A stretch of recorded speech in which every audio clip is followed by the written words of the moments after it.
Assalamualaikum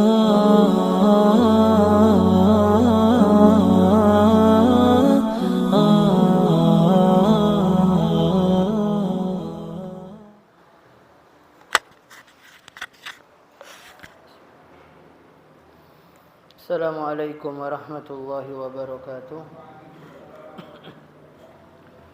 Innal hamdalillah nahmaduhu wa nasta'inuhu wa nastaghfiruh wa na'udzu billahi min shururi anfusina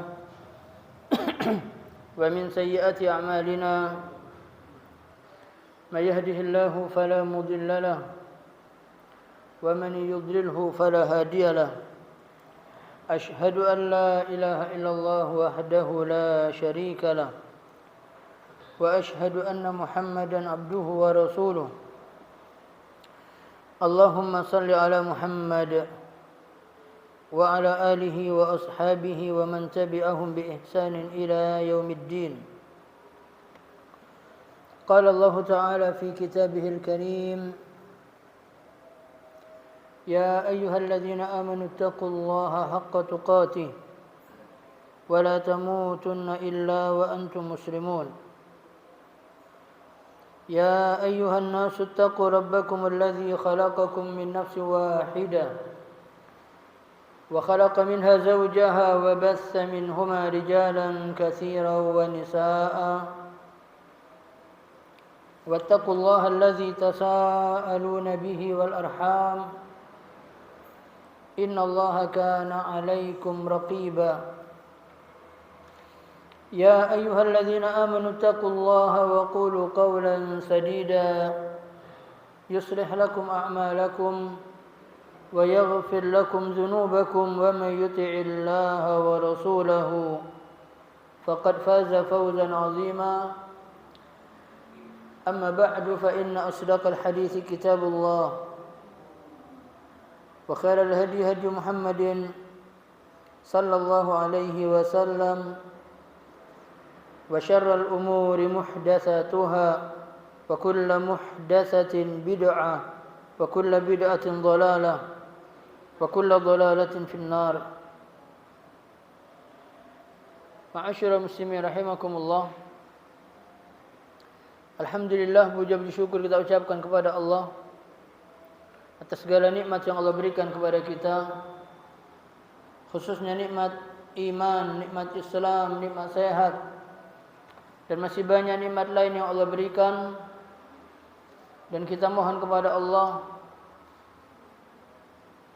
agar Allah berikan kita kesempatan untuk masuk ke bulan Ramadan dalam keadaan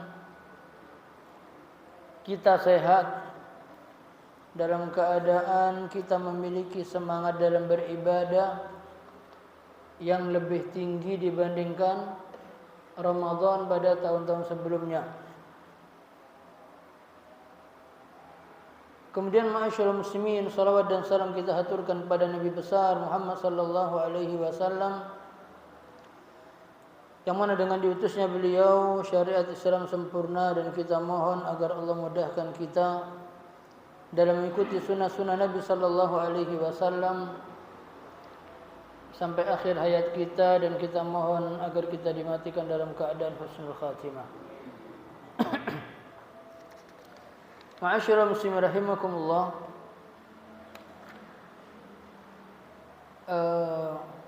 Insyaallah hari ini akhir kajian kita di hari Kamis genap, dan insyaallah mudah-mudahan Allah berikan kita umur panjang dan Allah memberikan kita keistiqamahan dalam kita beragama ini, dan kita mohon agar kita dipertemukan lagi dalam majlis yang mulia di mana malaikat-malaikat Allah ikut hadir dan menyaksikan serta mendoakan kita dengan doa.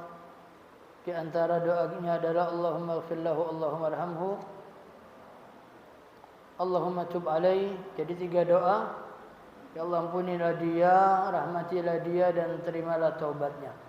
Karena kita berada di masjid dan kita menunggu salat Isya dan kita mempelajari ayat-ayat Al-Quran di dalamnya, maka kita mohon kepada Allah agar majelis ini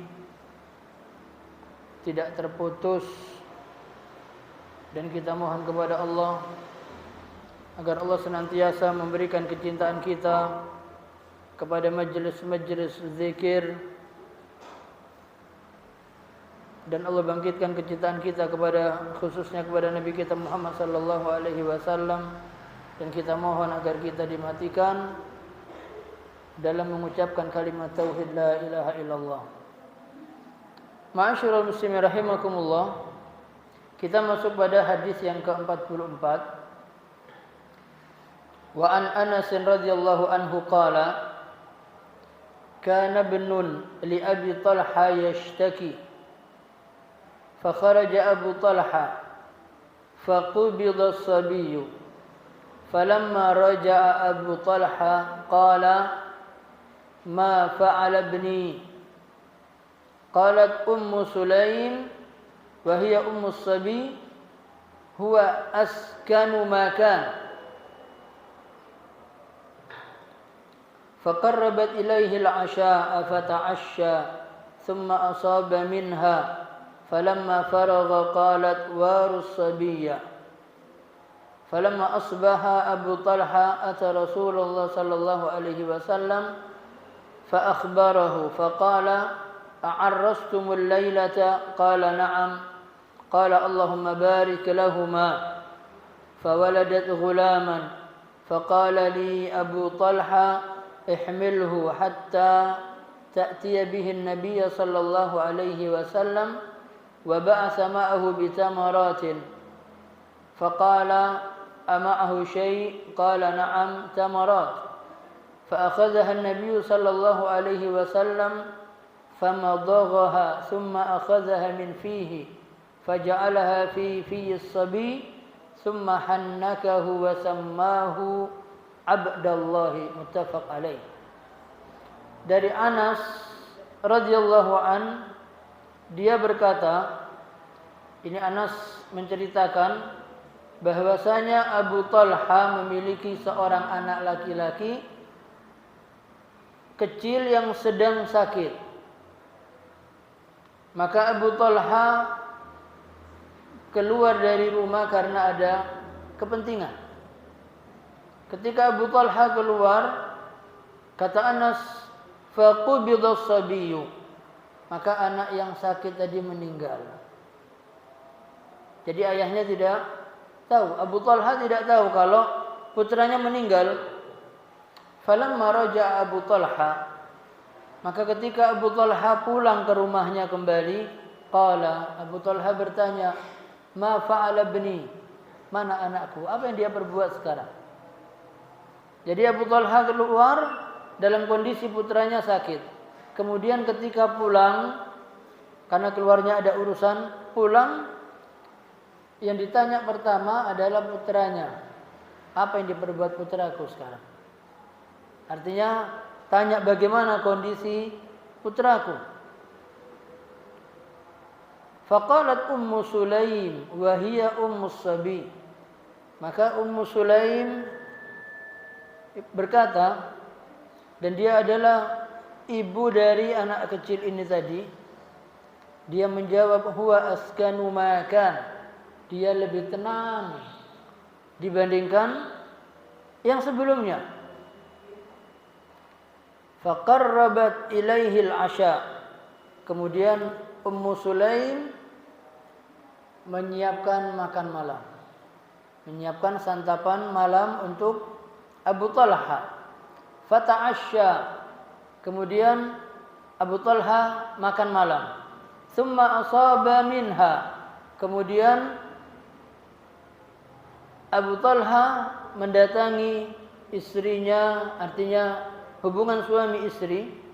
Falamma faragha qalat, ketika selesai hubungan suami istri, Ummu Sulaim berkata kepada Abu Talha, warus sabi, makamkan anak kita. Kita bayangkan ma'asyiral muslimin, bagaimana kesabaran seorang ibu dalam kondisi putranya ini meninggal belum dimakamkan. Suaminya datang, mana anak kita? Ummu Sulaim mengatakan, anak kita lebih tenang dari sebelumnya. Sampai menyiapkan makan, sampai berdandan, dan melayani suaminya. Ketika selesai, barulah Ummu Sulaim mengatakan kepada Abu Talha, tolong urus dan makamkan anak kita. Kira-kira apa yang terjadi? Marah Abu Talha. Abu Talha marah, datang kepada Nabi di pagi harinya dan menceritakan kepada beliau sallallahu alaihi wasallam. Maka Nabi bertanya, "A'arrastumul laila?" Apakah semalam kamu melakukan hubungan suami istri? Kata Abu Talha, iya. Maka Nabi berdoa, Allahumma barik lahuma. Ya Allah, berkahilah untuk mereka berdua. Fawaladat ghulaman.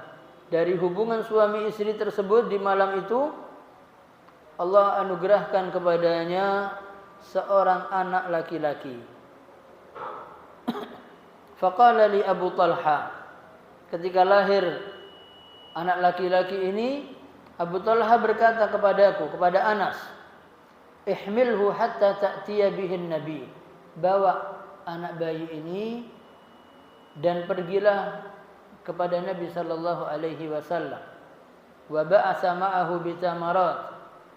Maka Abu Talha mengutus Anas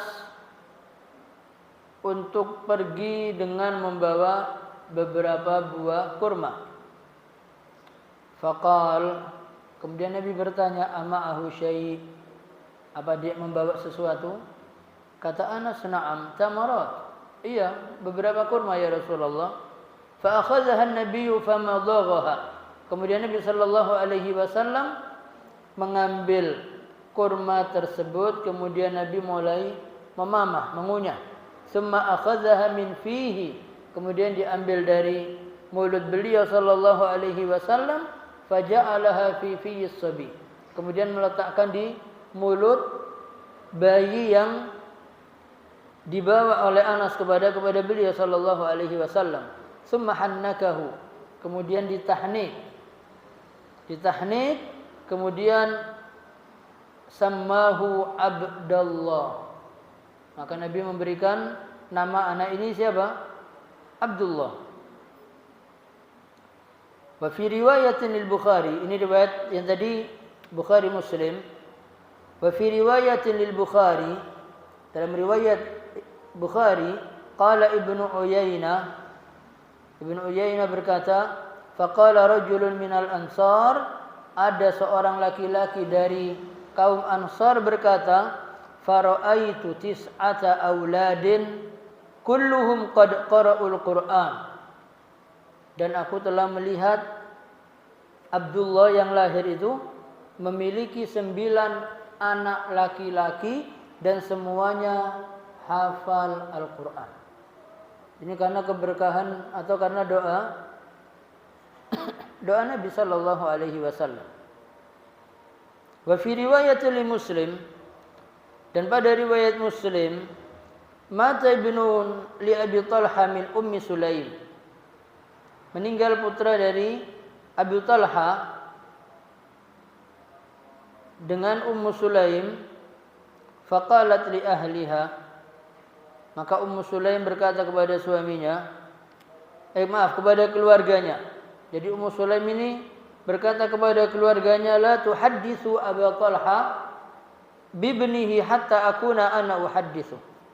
Tolong jangan kalian beritahukan kepada Abu Talha tentang anakku, karena aku yang pertama menceritakan kepada Abu Talha. Karena mungkin Ummu Sulaim lebih tahu bagaimana menyikapi suaminya. Faja'a, maka datang Abu Talha, faqarrabat ilaihi asha'an faakala wa syariba. Maka Ummu Sulaim menyiapkan makan malam, maka Abu Talha makan, minum, summa tasanna'at lahu ahsana ma kanat tasanna' qabla dzalik. Maka kemudian Ummu Sulaim berdandan cantik di hadapan Abu Talha setelah selesai makan malam. Fawaqa'a biha. Kemudian Abu Talha mendatanginya dan artinya hubungan suami istri. Falamma an ra'at annahu qad syabi'a wa asaba minha, maka tatkala Ummu Sulaim melihat bahwasanya Abu Talha ini sudah kenyang, sudah tercukupi kebutuhannya dan sudah melakukan hubungan suami istri, qalat, maka Ummu Sulaim berkata, ya Aba Talha, wahai Abu Talha, ara'aita law anna qauman a'aru 'ariyatahum ahla baitin fatalabu 'ariyatahum alahum an yamna'uhum. Wahai suamiku Abu Talha, bagaimana menurutmu kalau ada satu kaum ini memberikan pinjaman kepada satu rumah, kemudian setelah itu mereka ini mau mengambil barang pinjaman tersebut, alahum an yamna'uhum, apakah bisa keluarga ini menolak permintaan yang punya? Ini bahasa yang luar biasa. Qala la, Abu Talha mengatakan tidak bisa. Untuk mencegah tidak bisa. Kalau sudah yang punya minta, maka yang diberi pinjaman tidak bisa menolak, harus diserahkan kepada yang punya. Faqalat, kemudian Ummu Sulaim berkata, fahtasib ibnak, maka mengharaplah pahala dari Allah dalam urusan anakmu. Qala, Anas mengatakan, faghadiba, maka Abu Talha marah. Bimakan, faghadiba, thumma qala, kemudian Abu Talha berkata kepada istrinya, taraktini hatta idza talattakhtu thumma akhbartini bibni.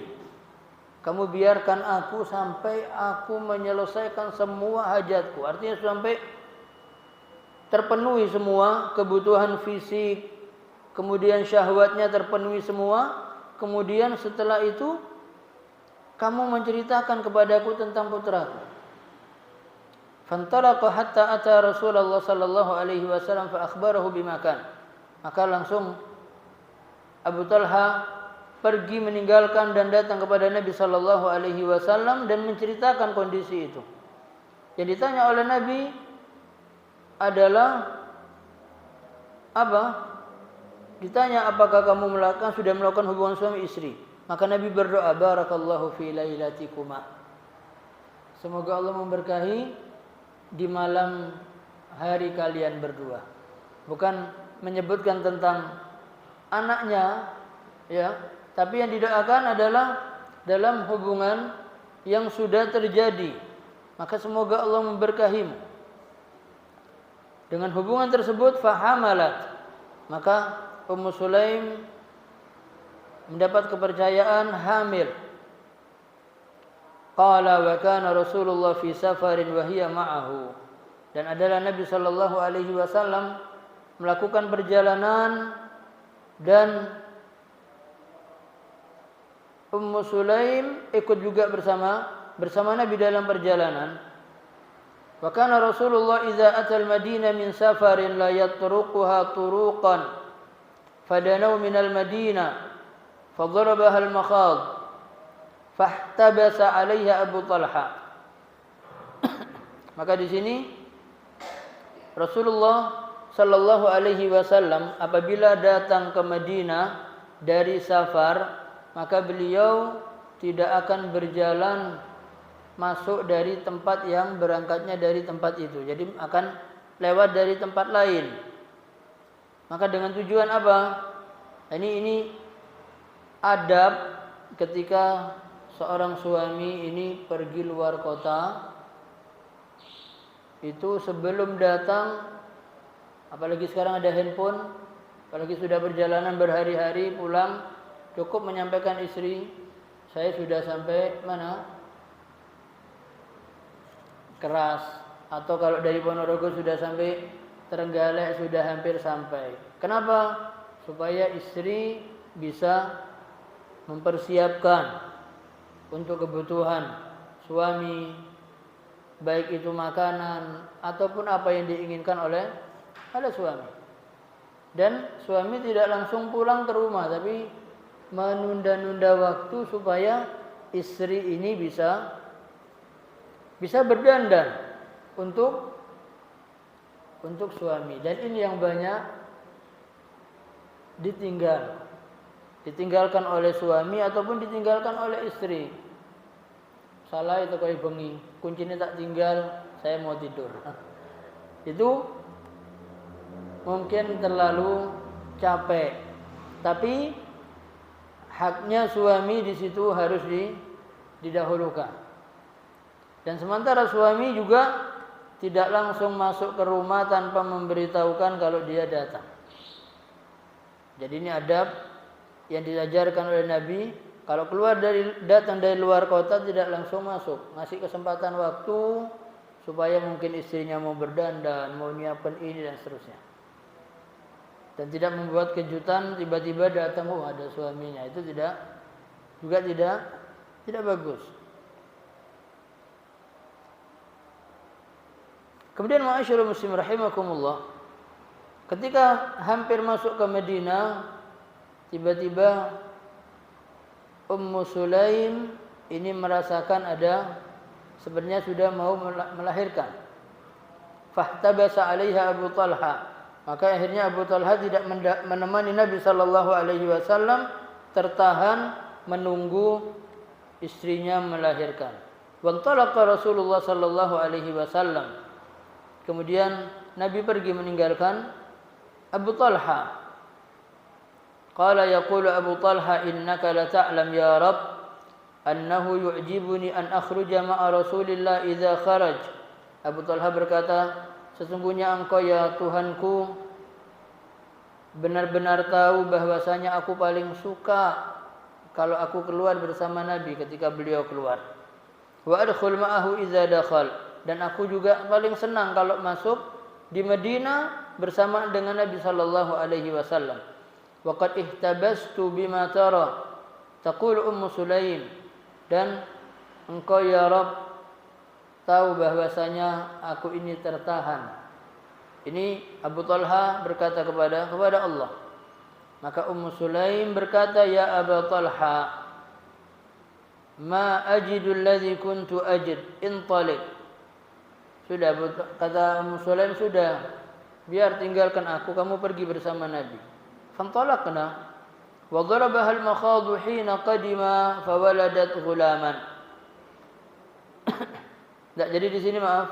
Tidak jadi diperintahkan, tapi sudahlah, kata Ummu Sulaim, sudah kita berangkat aja. Kita pergi supaya kamu mendapatkan apa yang kamu inginkan. Maka kami pun berjalan bersama untuk mendampingi Nabi sallallahu alaihi wasallam. Wa darabaha al-makhadu hina qadima fawaladat ghulaman. Maka ketika sampai Madinah, maka datang masa persalinan dan Ummu Sulaim melahirkan seorang anak laki-laki. Faqalat li ummi, Anas berkata bahwasanya ibunya memanggil Anas dan berkata, ya Anas, wahai Anas, la yurdi'uhu ahadun hatta taghduwa bihi ala Rasulillah. Wahai Anas, tidak boleh ada yang menyusukan kepada siapa? Kepada bayi ini sampai engkau pergi kepada Nabi bersama bayi ini. Falamma asbaha ihtamaltuhu fantalaqtu bihi ila Rasulillah. Maka ketika masuk waktu pagi, maka aku membawa bayi ini kepada Nabi sallallahu alaihi wasallam. Jadi yang bisa diambil pertama apa? Yang bisa diambil pelajaran di sini adalah kesabaran seorang Ummu Sulaim ketika mendapatkan musibah yang semestinya laki-laki lebih kuat untuk mendapatkan kabar seperti ini, tapi malah dalam hal ini Ummu Sulaim lebih kuat, lebih tahan Bahkan dalam kondisi seperti ini pun tidak nampak kesedihan karena tidak mau membuat suaminya kecewa, sedih, dipersiapkan makan seperti biasa, bahkan berdandan lebih cantik dari yang biasanya. Makan selesai semua, baru setelah itu diberi kabar tentang kematian putranya. Maka ma'asyiral muslimin rahimakumullah, syarah hadis ini menyebutkan dari Anas bin Malik dari Abi Talha bahwasanya putra beliau ini sedang sakit, dan Abu Talha adalah suami dari ibunya Anas bin Malik. Wa kana hadza sabiy yashtaki, dan bayi ini sedang merintih karena sakit, dan Abu Talha keluar untuk menyelesaikan hajatnya. Dan tiba-tiba putra Abu Talha ini meninggal. Maka ini bisa jadi menimpa kepada siapa saja, karena al-maut itu tidak melihat waktu. Dan yang dicontohkan di dalam hadis ini, kejadian ini adalah masalah ajal, baru keluar menyelesaikan hajat. Mungkin mau beli apa, menyelesaikan urusan, pulang. Karena sebelum berangkat anaknya sakit, ketika pulang ditanya, mana anakku? Apa yang dia perbuat? Apa yang dia kerjakan sekarang? Istrinya hanya menjawab, huwa askanu ma yakun. Dia dalam kondisi lebih tenang daripada sebelumnya. Apakah ucapan ini berbohong? Tidak. Ummu Sulaim berkata dengan perkataan yang benar, karena dengan mati ini rasa sakit itu akan hilang. Dan tidak, kalau sakit itu mungkin meronta-ronta, anak kecil teriak-teriak, nangis. Ini tidak ada tangisan, tenang. Karena apa? Al-maut. Wa Abu Talha fahima annahu askan ma yakunu minal marad wa annahu fi afiyah. Sementara Abu Talha punya pikiran, punya pemahaman apa yang diucapkan oleh istrinya itu menunjukkan anaknya sehat. Faqaddamat lahu al-asya. Begitu sudah melihat kondisi Abu Talha, punya pemikiran kalau anaknya ini sehat, itu kan pemikirannya Abu Talha. Sementara istrinya mengatakan dia dalam kondisi yang lebih tenang, sudah tidak nangis, sudah tidak rewel. Pemahaman Abu Talha membuat dirinya tenang, dan akhirnya sebelum istrinya memberitahukan, maka seperti tidak ada apa-apa, diberi makan, diberi minum, apa yang dia inginkan dipenuhi oleh istrinya. Begitu selesai, tiba-tiba mengatakan, warus sabi, kuburkan anak kita. Ya mungkin kalau orang punya jantung bisa ngeblak ya. Tapi ini subhanallah, seorang wanita yang kuat. Dan akhirnya ketika pagi hari setelah memakamkan jenazah putranya, dan Nabi tahu dalam hal kondisi tersebut, Nabi bertanya, hal arrastumul laila, semalam kamu apa hubungan suami istri? Kata Abu Talha, iya. Maka Nabi berdoa mudah-mudahan malam kalian berdua itu diberkahi oleh Allah Subhanahu wa taala. Dan akhirnya lahir seorang anak, dan Nabi berikan nama Abdullah.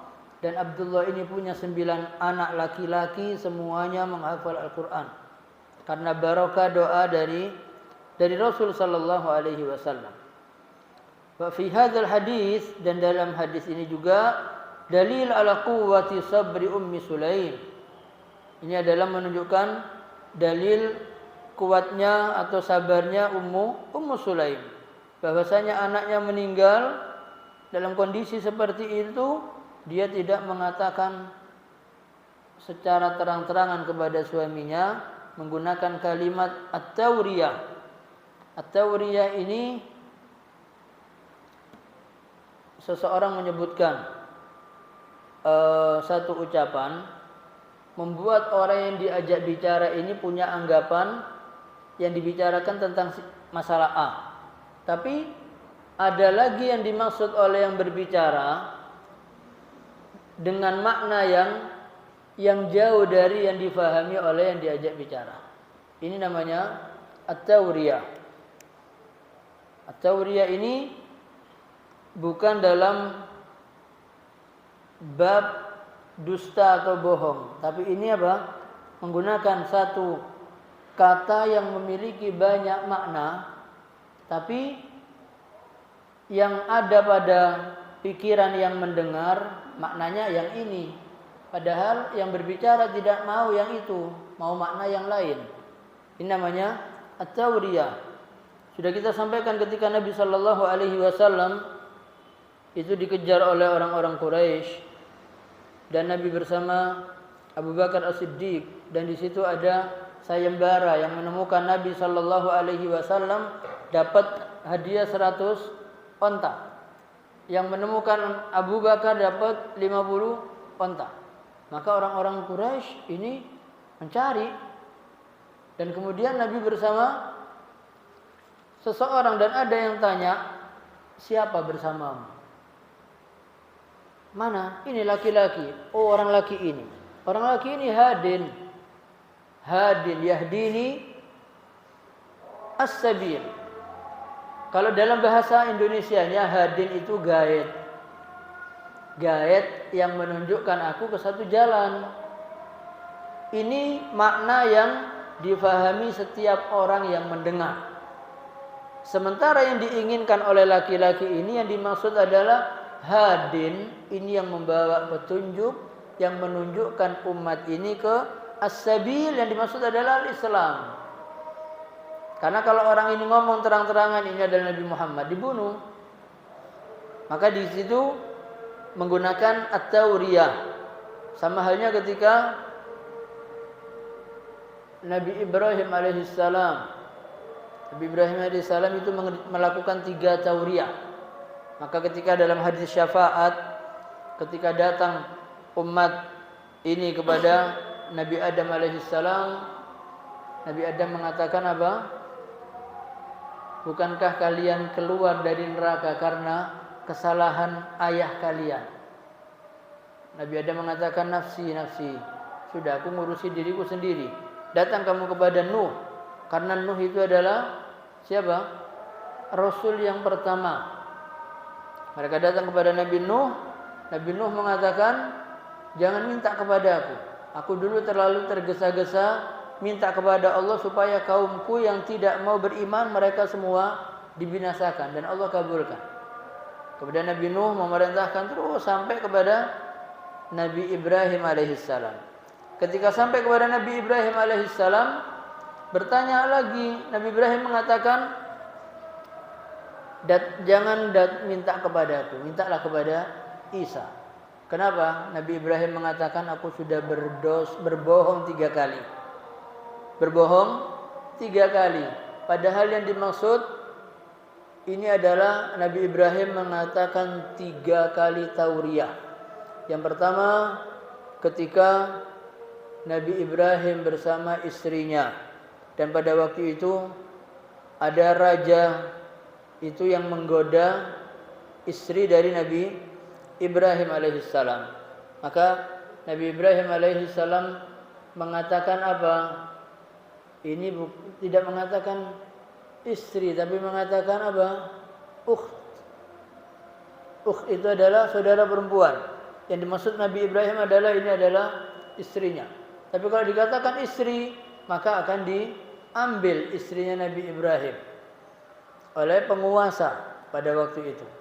Kemudian yang kedua, ketika Nabi Ibrahim berdakwah dan beliau sakit hatinya terhadap umatnya, ketika itu Nabi Ibrahim mengatakan sakim.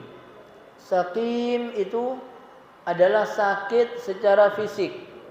Tapi yang dimaksud oleh Nabi Ibrahim bukan sakit fisik, tapi sakit hatinya, kecewa kepada kaumnya.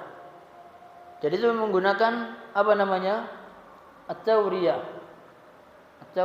Tapi sekarang banyak digunakan oleh orang-orang kalimat ini kalau berbicara memiliki multi tafsir. Ya, hanya untuk apa? Untuk bohong, untuk menyelamatkan diri. Dia ditanya, kamu dari mana? Nah, itu dipakai kalimat tauriyah biasanya. Jam sekian kamu kemana? Kalau mengaku dengan ucapan yang apa adanya, kalah dia dalam pembelaan kepada yang dia bela. Tapi dia selalu menggunakan kalimat ini at-tauriyah. Maka tergantung bagaimana niat dari yang berbicara. Ada lagi satu contoh, tapi dalam bahasa Arab ini. Dalam bahasa Arab ada orang yang zalim, yang suka mengambil harta orang-orang di sekitarnya. Kemudian ada satu orang datang titip uang kepada seseorang, anggap kepada si A. Dia mengatakan, wahai fulan, kalau ada orang ini datang menanyakan harta saya ada padamu apa tidak, tolong jangan kamu jawab. Nanti kalau kamu jawab diambil hartaku. Akhirnya orang zalim ini datang ke rumah si A ini tadi, bertanya, apakah uang fulan ada padamu? Ini dengan menggunakan bahasa Arab. Hal indaka mali fulan? Apakah di sisimu ada harta fulan? Maka dia menjawab, wallahi ma lahu indi syai'. Yang mendengar ini dia akan mengatakan, wallahi demi Allah, apa? Dia tidak punya harta di tanganku. Ma di sini punya dua makna. Ma untuk meniadakan, dan ma sebagai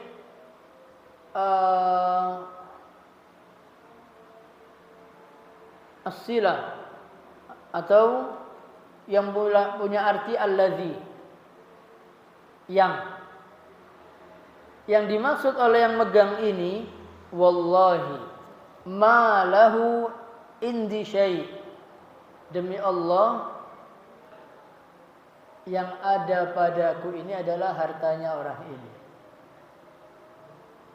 Yang dipahami oleh yang orang zalim tadi, demi Allah dia tidak ada hartanya padaku. Ma lahu indi syai'. Yang mendengar kalimat ini akan yakin kalau tidak ada hartanya pada fulan. Tapi yang dimaksud oleh yang berkata ini, wallahi ma lahu indi syai', demi Allah yang ada padaku adalah harta milik dia. Ini yang dimaksud oleh yang bicara. Apakah ini berbohong? Tidak. Ini menggunakan kalimat at-tawriyah. Wa fi hadzal hadis, bahwasanya Nabi sallallahu alaihi wasallam ketika Anas bin Malik datang membawa saudaranya, yaitu laki-laki anak bayi tadi, dan datang kepada Nabi membawa beberapa kurma, dan Nabi mengambil kurma tersebut, kemudian mengunyah, kemudian memasukkan ke dalam mulut bayi ini dan memasukkannya di mulutnya. Tahnik itu apa? Meletakkan kurma ini diputar ke mulut bayi. Maka di sini disebutkan wadzalika tabarrukan biriqir Rasul sallallahu alaihi wasallam. Ini sebagai tabarruk dengan liur Nabi sallallahu alaihi wasallam, supaya apa? Supaya yang pertama masuk ke dalam perut bayi adalah apa yang terkena daripada riq, liur Nabi sallallahu alaihi wasallam. Wa kana sahabat yaf'aluna hadza idza wulida lahum aulad. Dan kebanyakan sahabat ini mengerjakan ini kalau mereka punya anak. Baik itu laki ataupun perempuan anaknya, mereka langsung datang kepada Nabi. Dengan membawa kurma, minta supaya anaknya ditahnik. Datang kepada Nabi sallallahu alaihi wasallam. Wa hadza tahnik hal huwa li barakati riqin nabi aw min ajli an yasil at-tamr ila ma'idati as-sabi qabla kulli syai'. Muncul pertanyaan, apakah tahnik ini adalah dikarenakan keberkahan liur Nabi sallallahu alaihi wasallam, ataukah tahnik ini dengan tujuan supaya kurma ini adalah yang pertama masuk ke dalam lambung seorang bayi sebelum masuk apa-apa. Ini pertanyaan dan dijawab in qulna bil awwal, kalau kita menjawab karena mengharapkan keberkahan dari liur Nabi sallallahu alaihi wasallam yang pertama kali masuk, maka ini akan menjadi khasaisur rasul, kekhususan dari Nabi sallallahu alaihi wasallam. Maka kalau bukan dengan Nabi tidak dilakukan tahnik. Kemudian yang kedua, kalau kita katakan bahwasanya itu adalah tujuannya supaya yang pertama masuk ke dalam lambung seorang bayi itu adalah kurma terlebih dahulu, li'annahu yakunu laha bimanzilati dibagh fa innana naqulu kullu maulud yuhannak. Nah, kalau memang ini tingkatannya seperti bersihnya kulit atau sucinya kulit harus disamak terlebih dahulu, maka kami katakan setiap bayi yang lahir harus ditahnik. Mana yang kita ambil? Kalau kita menganggap bahwasanya Anas atau Abu Talha dan para sahabat itu kalau bayinya lahir dibawa kepada Nabi sebelum diberikan ASI supaya Nabi mentahnik, kalau tujuan adalah tahnik ini adalah dari kekhususan Nabi, maka artinya bayi-bayi selain yang dibawa kepada Nabi tidak perlu ditahnik. Atau kalau memang yang dimaksud tahnik adalah memasukkan sesuatu sebelum masuknya makanan ke dalam lambung, maka ini berarti berlaku untuk setiap bayi yang lahir. Maka kita ambil yang mana? Ini kekhususan Nabi atau ini adalah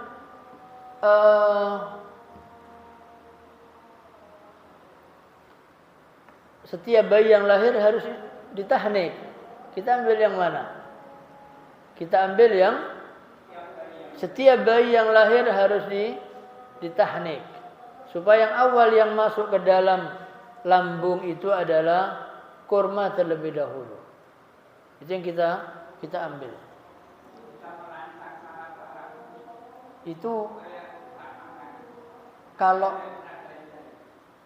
secara praktek yang pernah nyoba mentahnik anak kecil, bagaimana kekuatan bayi itu menghisap.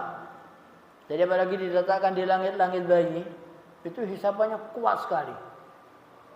Dan di antara yang diharapkan adalah supaya anak ini adalah fasih dalam membaca Al-Quran yang berbahasa Arab. Kemudian ma'asyiral muslimin rahimakumullah.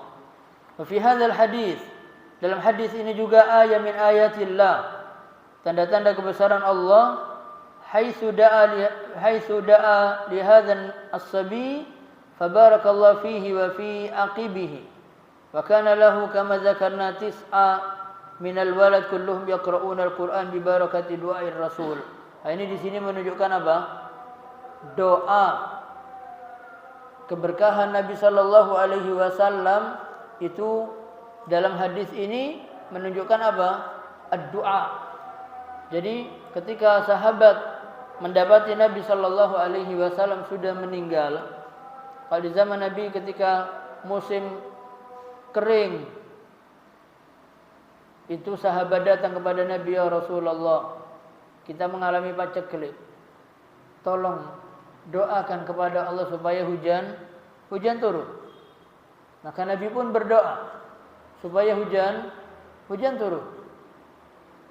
Kemudian di zaman setelah Nabi Shallallahu Alaihi Wasallam wafat, kemudian sahabat mengalami masa paceklik juga. Maka sahabat ini tidak datang ke makam Nabi Shallallahu Alaihi Wasallam untuk minta supaya turun hujan lah. Tapi sahabat datang kepada orang yang terdekat kepada Nabi. Siapa waktu itu? Ibnu Abbas. Maka sahabat Abu Bakar, Umar, Utsman dan yang lainnya datang kepada Ibnu Abbas dan mengatakan, "Wahai Abbas, dulu ketika Nabi hidup, kami mengalami musim paceklik, Nabi berdoa supaya hujan turun. Dan Allah turunkan hujan. Dan sekarang Nabi sudah meninggal. Maka kami datang kepadamu, wahai Abbas, supaya kamu berdoa supaya Allah turunkan hujan dengan doanya." Kemudian setelah itu di zaman Muawiyah mengalami musim paceklik yang sama. Maka Muawiyah datang kepada orang alim yang waktu itu bernama Al-Aswad, mengatakan, "Wahai Al-Aswad, dulu di zaman Nabi para sahabat mengalami musim paceklik. Mereka datang kepada Nabi dan Nabi berdoa. Salat istisqa, berdoa dan Allah turunkan hujan.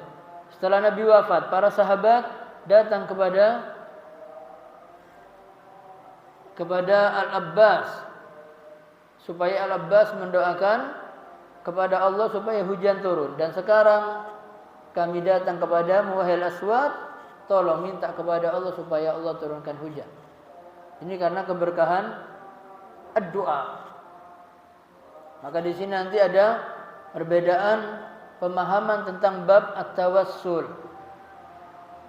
Dalam hadis yang sama hadisnya, cuman ada sesuatu yang dalam bahasa Arab mahzuf, sehingga di sini ada perbedaan. Yang dimaksud adalah doa Nabi, yang satunya lagi mengatakan yang dimaksud adalah kepada nabinya sendiri. Istisqa-nya datang kepada Nabi, pokok datang kepada Nabi. Sehingga dia mengatakan berarti kita boleh tawassul dengan yang sudah meninggal. Dan yang punya pendapat bahwasanya ini adalah sesuatu yang mahzuf dengan mengatakan mereka datang dengan minta doa Nabi supaya turun hujan. Ini ada dua perbedaan pendapat dalam memahami hadis Nabi dalam bab tawassul.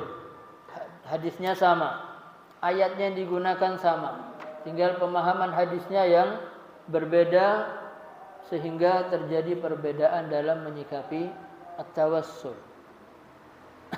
Kemudian ma'asyiral muslimin rahimakumullah, wa fihi annahu yustahabbu tasmiyah bi Abdillah. Kemudian di sini ada sesuatu yang mustahab, yang dianjurkan untuk memberikan nama dengan nama Abdullah, Abdurrahman, karena kedua nama ini adalah nama yang paling baik. Dan Nabi Shallallahu Alaihi Wasallam menyebutkan, "Inna ahabba asma'ikum ilallahi Abdullahi wa Abdurrahman." Sesungguhnya nama yang paling dicintai oleh Allah, nama kalian yang paling Allah cintai, Abdullah dan Abdurrahman. Itu hadis riwayat Muslim, hadisnya sahih. Adapun ada yang diriwayatkan bahwasanya khairul asma ma hummida wa ubbida, dikatakan fala aslalahu. Ada yang mengatakan bahwasanya sebaik-baik nama adalah apa yang menggunakan yang hummida, Ahmad, Mahmud dan seterusnya, atau ubbida, Ubaid, Abud dan seterusnya. Disebutkan di sini fala aslalahu, tidak ada dasarnya. Walaysa hadisan an Rasulillah, dan dikatakan juga bukan hadis yang keluar dari Nabi sallallahu alaihi wasallam, dan disebutkan bahwasanya hadisnya dhaif, dikeluarkan oleh Abu Dawud dan juga didhaifkan oleh Al-Albani dalam Dhaif Al-Jami'. Jadi ma'asyiral muslimin rahimakumullah, yang pertama kali adalah kita harus memberikan nama yang terbaik untuk anak kita. Jangan mengambil nama apalagi dari orang-orang kafir. Jos, apa lagi? Robert. Kalau orang memberikan nama Dawud, bagus, tapi ke barat-baratan menjadi David. Ya. Namanya Dawud dipanggil David. Kenapa? Karena berbahasa Inggris. Nanti ada lagi nama Yusuf. Nama Yusuf karena dia mengambil nama orang Mesir kalau memanggil Nabi Yusuf, dipanggil nama Yuzarsif. Bukan Yusuf lagi, Yuzarsif. Panggilan Nabi Yusuf di Mesir. Bahasa Arabnya Yusuf. Maka di sini ma'asyiral muslimin rahimakumullah, walihada yanbaghi lil insan ay yakhtar ahsanal asma. Maka sudah selayaknya bagi setiap orang itu memilih nama yang terbaik. Dan diharamkan memberikan nama dari nama-nama orang kafir yang menjadi kebanggaan bagi mereka. Jos atau yang lain-lain ya. Minal asma' allati yatalaqab bihal kuffar, yang mana biasa dipakai julukan bagi orang-orang kafir, karena ini termasuk dalam bab tasyabbuh. Wa yajibu alaina, dan wajib bagi kita ini muslim itu membenci mereka. Lalu bagaimana kita ini nanti ada istilah apa? Cari pegawai antara orang kafir dan orang muslim. Nanti dia mengatakan apa? Mending wong kafir itu jujur. Wong muslim. Ini istilah yang tidak masuk akal. Disebutkan di sini wa ba'dun nas, dan sebagian orang itu ketika disuruh milih antara pegawai muslim dan pegawai kafir, kebanyakan mereka milih pegawai yang kafir. Dikatakan naudzubillah, qulubun za'ighatun dhallah laisa ilal haqqi ma'ilah. Kasihan ini hati-hati yang tergelincir. Artinya apa? Tidak cinta kepada kebenaran, tapi cinta kepada kebatilan. Dan setan yuzayyin lahum a'malahum. Setan ini membuat apa yang mereka ucapkan, mereka katakan ini menjadi indah. Mereka berkata ucapan yang dusta, yang bohong, dengan mengatakan innal kafir akhlas fi amalihi minal muslim. Orang kafir itu lebih ikhlas kalau bekerja dibanding orang muslim. Itu kata ucapan setan yang keluar dari mulut-mulut orang yang hatinya cenderung kepada kebatilan. Mending wong kafir, masih tidak sholat tapi bisa diberi kepercayaan. Bagaimana mungkin dia diberi, manusia diperintahkan untuk sholat, tapi orang kafir ini tidak mau sholat, mementingkan urusan yang lain daripada mementingkan urusan Allah. Maka Allah Subhanahu wa ta'ala menyebutkan apa? Wala 'abdun mu'min khairun min musyrikin walau a'jabakum. Dan sungguh budak mukmin itu lebih baik daripada orang musyrik walaupun mereka membuat kamu takjub. Kenapa? Karena mereka itu mengajak kepada neraka, sementara Allah mengajak ke dalam surga dan ampunan dengan izin Allah Subhanahu wa ta'ala. Jadi di sini yang perlu kita perhatikan, kita ini dilarang lebih mempercayai orang kafir. Dan nanti sekarang bahasanya dia yang mencuri orang muslim, yang nyuri ayam orang muslim, ya, begalnya orang muslim, nanti polisinya orang muslim, terus apa lagi, hakimnya orang muslim, terus apa lagi,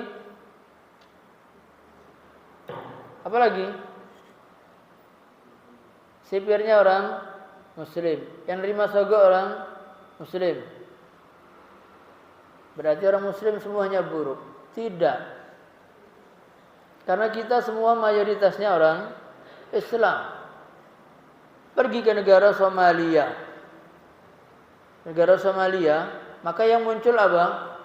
Al-Buli Somali. Polisinya orang Somali. As-Sarik Somali. Pencurinya juga Somali. Al-Hakim Somali. Hakimnya Somali. Sipirnya Somali. Semuanya orang Somali. Berarti Somali semuanya begitu. Ya enggak. Ada beberapa orang dan setiap tempat itu pasti yang mayoritas yang berbuat. Tapi kesalahannya hanya mengambil ayam, nyuri ayam. Sementara yang nyuri besar-besaran aman. Muslim, wallahu a'lam. Yang menggelapkan uang muslim atau bukan, wallahu a'lam. Narkoba muslim, bukan muslim. Yang menyelundupkan muslim, bukan muslim. Yang mabuk muslim, bukan muslim.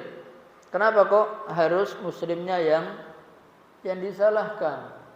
Nanti yang berbuat non muslim ketika masuk persidangan dikasih jilbab. Ya, padahal tidak sholat. Dikasih sarung pakai kopiah. Padahal dia pembunuh dan tidak pernah sholat. Pokoknya kalau sudah masuk penjara yang ditampakkan pakaian yang apa? Yang Islami Muslim. Tidak ada. Ayo pakaian non Muslim yang mencuri orang Bali, tetap pakaiannya pakaian Muslim. Walaupun agamanya bukan agama Islam. Maka kita lebih percaya kepada siapa? Lebih percaya kepada orang muslim atau non muslim? Tetap kita harus percaya kepada orang muslim. Karena Nabi Shallallahu Alaihi Wasallam menyebutkan, aku akan usir dari jazirah Arab orang-orang Yahudi dan Nasrani. Itu apa yang Nabi sebutkan? Aku akan mengeluarkan dari jazirah Arab itu orang Yahudi dan Nasrani. Itu Nabi menyebutkan. Dan Nabi tidak percaya dengan orang Yahudi dan Nasrani. Ketika perjanjian antara Nabi dengan orang-orang non muslim, siapa yang megang janji? Muslim. Perang salib, Umar Mukhtar kita tahu membuat kesepakatan perjanjian. Siapa yang ingkar janji? Non muslim. Sampai mengajari dan seterusnya. Umar Mukhtar berdiri, bagaimana orang-orang ini mengajari kami bersuci? Mereka buang air aja maaf tidak pernah pakai bersuci. Bahkan mereka pun hubungan suami istri selesai mereka tidak mandi seperti orang muslim. Bagaimana mengajarkan kesucian dan kebersihan kepada kami orang muslim? Dan kami pantang ingkar janji. Siapa yang ingkar janji? Muslim? Non muslim? Non muslim. Orang muslim masih takut. Orang muslim mencuri karena lapar. Nyuri ayam itu karena lapar. Kalaupun mencuri benar-benar, maka ini ada sakit. Sakit itu tidak harus orang miskin. Ada orang kaya pun, mungkin dengan bahasa kepolisian itu kleptomania. Kleptomania itu apa kleptomania? Kleptomania ini mental yang sakit. Dia hobi mencuri bukan karena dia tidak mampu. Dia mampu, dia kaya. Dan dia senang kalau mencuri dan tidak ketahuan. Kalaupun ketahuan dia bisa mengembalikan, bisa bayar. Dan menjadi kepuasan tersendiri kalau sampai tidak berhasil ketahuan oleh aparat. Itu kleptomania. Ini mental-mental seperti ini. Jadi kalau ada kesalahan jangan langsung Islamnya yang disalahkan. Hanya beberapa oknum saja. Mana yang banyak yang mencuri apa yang sholat? Banyak yang sholat. Mana yang banyak yang sedekah atau yang minta? Banyak yang sedekah. Mana lebih banyak orang yang mampu menahan dirinya, al-iffah, menjaga kehormatannya dari minta-minta, atau orang dari muslim yang minta? Lebih banyak yang menjaga kehormatan, mereka tidak minta-minta walaupun mereka dalam kekurangan. Mana lebih banyak yang menjaga diri dari perbuatan zina atau mereka yang mengumbar hawa nafsunya? Tentu mereka yang bisa menjaga dirinya. Ini akhirnya ketika ada satu orang yang berbuat, oh ya tahu muslim Islam, karena memang hampir semua pemberitaan ini menyudutkan kaum muslimin. Maka Nabi menyebutkan apa? Jangan kalian memulai kepada orang Yahudi Nasrani dengan mengucapkan salam penghormatan kepada mereka. Nabi melarang. Sampai Nabi menyebutkan wa idza laqitumuhum fit thariq. Kalau kalian bertemu di jalan yang sempit, sudah tidak usah mengalah, sudah jalan. Tunjukkan izzah al-Islam. Itu yang Nabi ajarkan. Al-Islam, al-mu'min qawi. Wa ahabbu ila Allah min al-mu'min ad-dha'if. Al-mu'min al-qawi khairun. Orang mukmin yang kuat itu lebih baik dan lebih Allah cintai daripada orang mukmin yang lemah. Walaupun satu dengan yang lain punya kelebihan masing-masing. Dan yang terpenting ma'asyiral muslimin, dari hadis yang kita pelajari di atas tadi adalah anjuran untuk bersabar terhadap musibah. Kemudian mengajarkan kepada kita untuk memberikan nama yang terbaik. Dan kemudian disembelihkan akikah pada hari yang ketujuh. Kalau yang lahir bayi laki-laki, maka yang disembelih 2 ekor kambing. Kalau yang lahir anak perempuan, di hari ketujuh disembelihkan 1 ekor kambing. Kemudian diapakan? Digundul rambutnya. Anjurannya apa? Digundul bersih. Kemudian rambutnya ditimbang dengan timbangan perak. Berapa harga perak dengan berat rambut tersebut, kemudian dirupiahkan dan diberikan kepada orang yang tidak mampu, dan diberikan nama yang baik. Dan dianjurkan sebelum kemasukan makanan apapun ditahnik terlebih dahulu, seperti apa yang dilakukan oleh para sahabat Nabi ridwanullah alaihim ajma'in. Allahumma salli ala Muhammad wa ala ali Muhammad kama sallaita ala Ibrahim wa ala ali Ibrahim fil alamin innaka Hamidum Majid. Alhamdulillahirabbil alamin hamdan yuwafi ni'amahu wa yukafi mazidah. Ya Rabbana lakal hamdu wa lakal syukru kama yanbaghi li jalali wajhikal karim wa 'azimi sultanik. Allahumma ij'al jam'ana hadha jam'an marhuma wa tafarruqana min ba'dihi tafarruqan ma'suma. Allahumma la tada' lana fi maqamina hadha dhanban illa ghafarta wa la hamman illa farajta wa la 'aiban illa satarta wa la maridan illa shafaita wa la aqiman illa razaqta wa la su'alan illa a'taita wa la faqiran illa aghnaita wa la dhallan illa hadaita wa la daynan illa qadaita wa la 'asiran illa yassarta wa la hajatan min hawaijid dunya wal akhirah illa qadaitaha wa yassartaha birahmatika ya arhamar rahimin.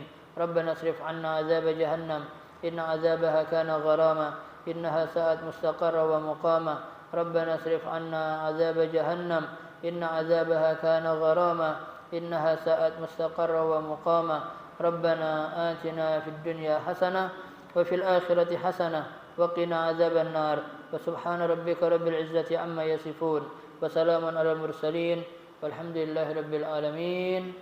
Subhanakallahumma bihamdika asyhadu an la ilaha illa anta astaghfiruka wa atubu ilaik.